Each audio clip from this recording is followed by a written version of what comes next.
Namaste, welcome to Gita's kitchen. Today's prasadam is Besan Laddu. For making Besan Laddu, I have taken 1 cup of besan, that is gram flour. So first we'll dry roast it for about 2 to 3 minutes.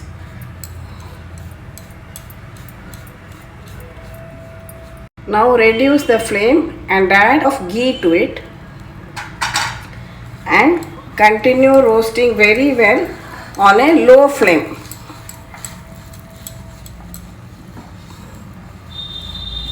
See, after some time you will see that the besan has changed to a color, nice deep golden color, and the raw smell of the besan goes away and to get a good flavor emanating from it. Now at this stage we can switch it off, transfer it into another bowl. Here I have taken about 2 tablespoons of ghee and chopped some nuts, about 2 tablespoons of mixed nuts, badam, cashew, whatever you have, and lightly fried them in the ghee. We'll add that also to this besan, roasted besan. Mix everything well together.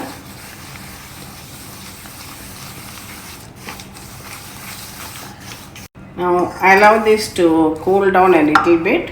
Then I am adding 2 to 3 cardamoms which I have powdered, and also usually we add sugar powder. Today I am using this jaggery powder.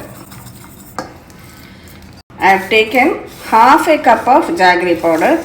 Now mix everything well together and then we can shape it into laddus.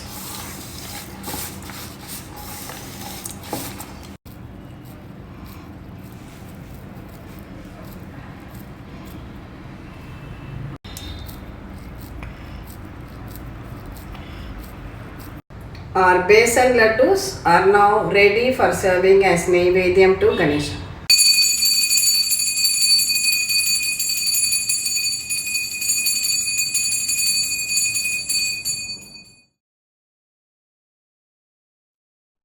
Namaste, welcome to Gita's kitchen. Shuklam Parataram Vishnum Shashivarnam Chaturbhujam Prasanna Vadanam Dhyayet Sarva Vignopashanti. Now we come to the 11th name, that is Phalachandra. Very often it is mispronounced as Balachandra. No, it is Phalachandra. The Phalachandra. Chandra is moon. So when we talk of Krishna, of his Leela, of his younger days, childhood Krishna, we say Bala Krishna. Or Subramania's younger days, Bala Subramanya. There are not much stories on Rama's younger days, so we don't say Bala Rama also. But how? So therefore it cannot be Bala Chandra. Chandra means moon. So even when we think of Ramayana, it does not much on Rama's younger days. Says Dasharatha had 4 sons, and then one day he thought of getting them married. Vishwamitra comes and takes Rama and Lakshmana away to the forest, and that's how the story proceeds. And even if we look at the Navagrahas are all the planets, the sun, moon, and the other planets. Generally, people keep the name of the sun only, Surya, and they also add Narayana along with it, mainly as Surya Narayana. Somebody might have a name. Other grahas are not commonly used. You don't find people with the names of Angaraka or Buddha or Brahaspati or Shukra also. Brahaspati, we might say in a sarcastic way, oh, is he a big Brahaspati that he knows everything? Because Brahaspati is the Guru of the Devas. Or of course, definitely not Shani will not call anybody by that name. And also not even Rahu or Ketu. When Adi Shankara established the Sun Mata, then one of the 6 forms of worship is the Saurya, where Surya, that is the sun, is the main deity. Just as in Shakti, it is Shaktya, Shakti is the main deity. Now here, Phala, we are talking about Phalachandra. Phala means the forehead or the front portion of the head. Phalachandra. Phala plus Chandra meaning one who bears the moon on the front portion of his forehead. So just as we say Chandra Shekhara or Chandra Mauli. So when we say one who bears the moon on his forehead, on his head, we immediately think of Shiva, because Shiva is represented as having the moon on his head. Also, not only Shiva, when we think of Devi, Shiva's wife Devi, in the Shamala Dandaka Stotram, Ambal, that is Devi, is described as Manikya Veenam Upalalayanti, Chaturbuje Chandrakalavathamse. So, one of the lines describes her as Chaturbuje, one with 4 hands, Chandrakalavathamse. So, again, a head which is having the Chandrakala on her head. In the Lalita Sahasranama also, she is described as Charu Chandra Kaladhara, the one who bears the beautiful moon. So not only Shiva has the moon on his head, but his wife Devi also has the moon on her head. And now we see that Phalachandra, the one bearing the moon on his head, is given to his son also, that is Ganesha. Now, what is this connection between Ganesha and Chandra? There is an interesting story in connection with this of Ganesha and the moon.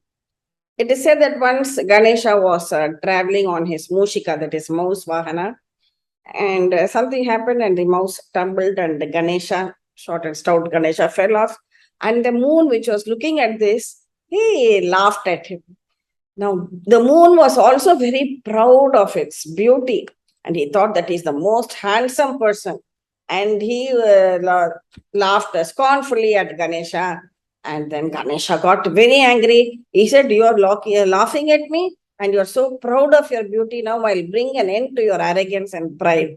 And he said, hereafter, nobody will look at you and appreciate your beauty.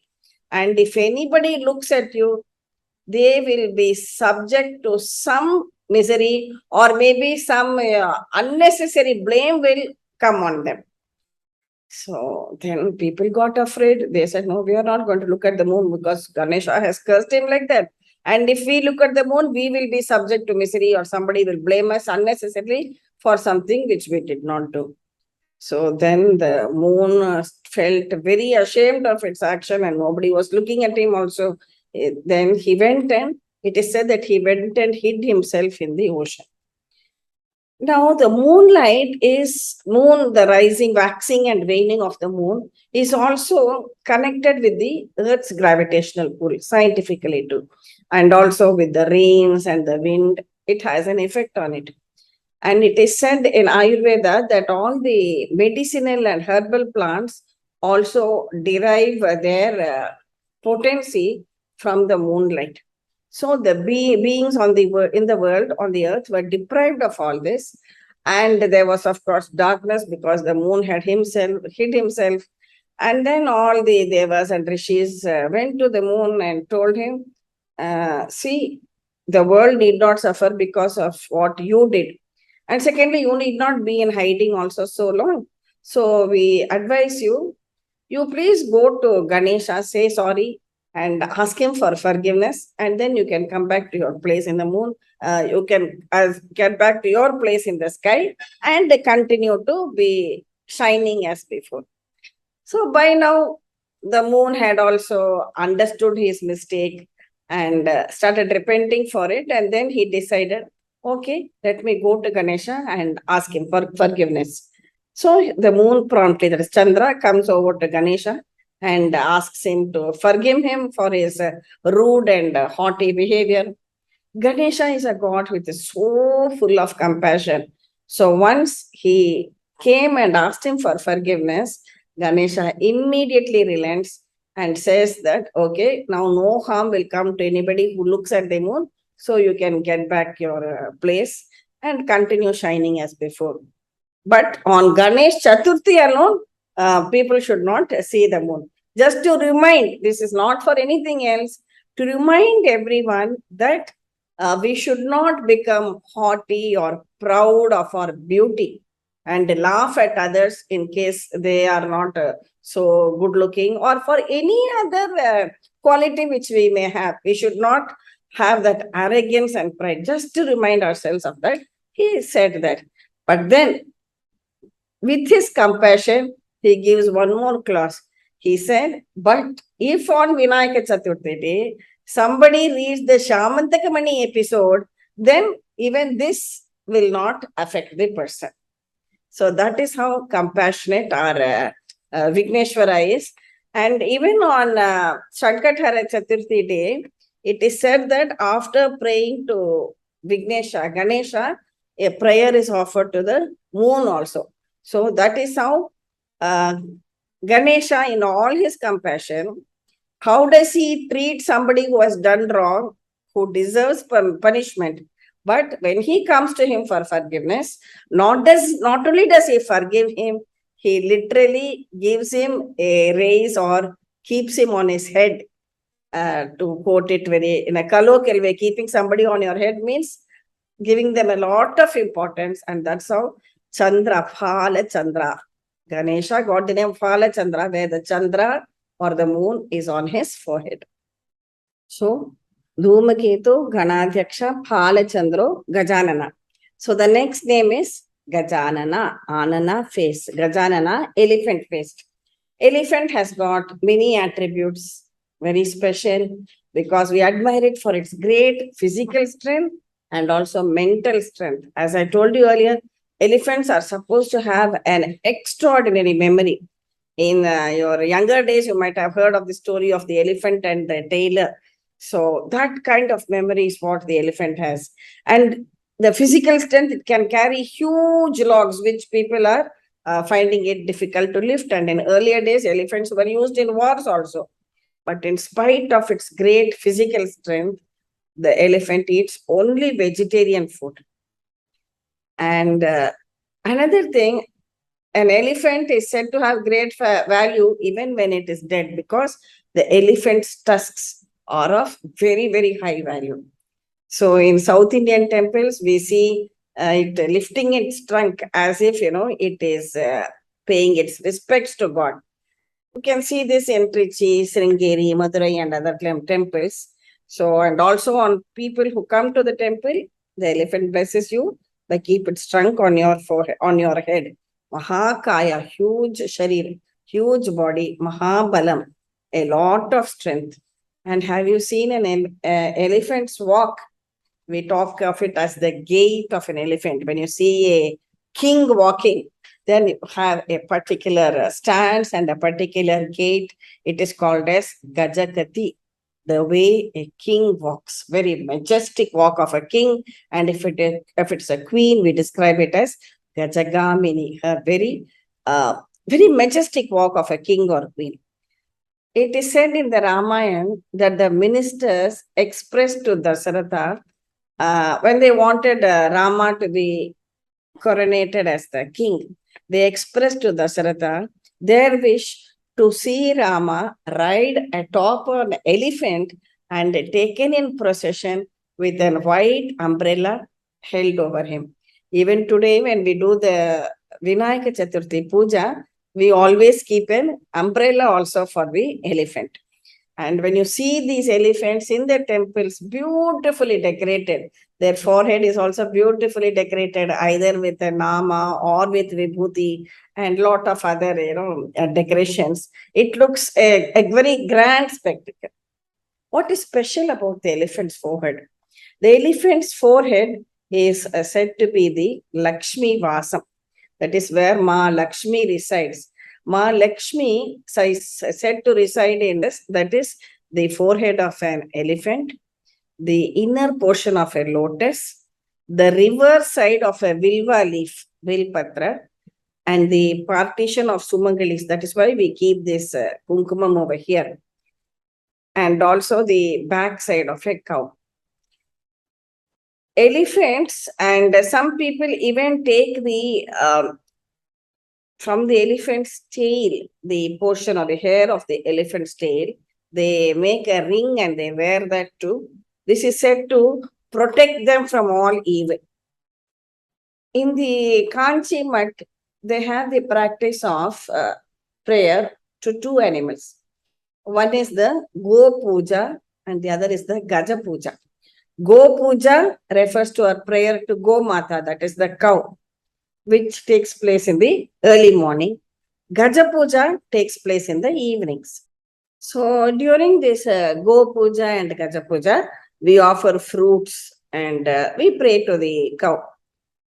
and to the elephant too. As I said, Go Puja takes place in the mornings, Gaja Puja takes place in the evenings.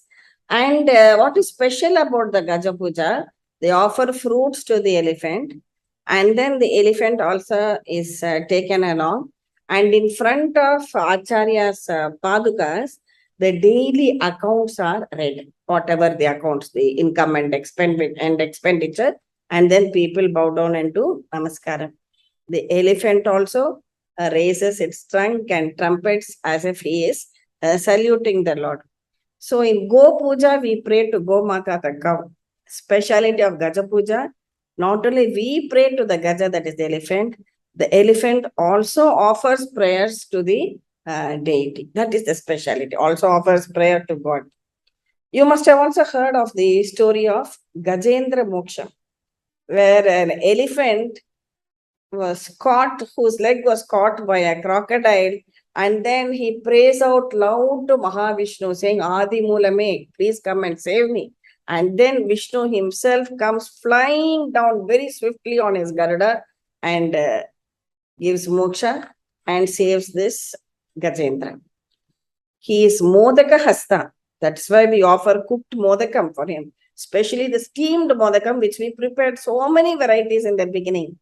The steamed modakams are very, very healthy because they are double cooked. Once we cook the rice flour, and again after keeping the filling, we are steaming it once again. It's very healthy. So in any person, the head or the face is most important. So for our Gajanana with an elephant head, he has a peaceful countenance, compassionate eyes, fan-like ears, the trunk, altogether a very, very peaceful, happy Gajanana. So that is the next name, Gajanana. Jaya Jaya Shankara, Hara Hara Shankara. Thank you for watching this video. We'll meet again tomorrow with the next two namas. Please continue reciting the Shodasha Nama and let us all get the blessings of Mahaganapathi.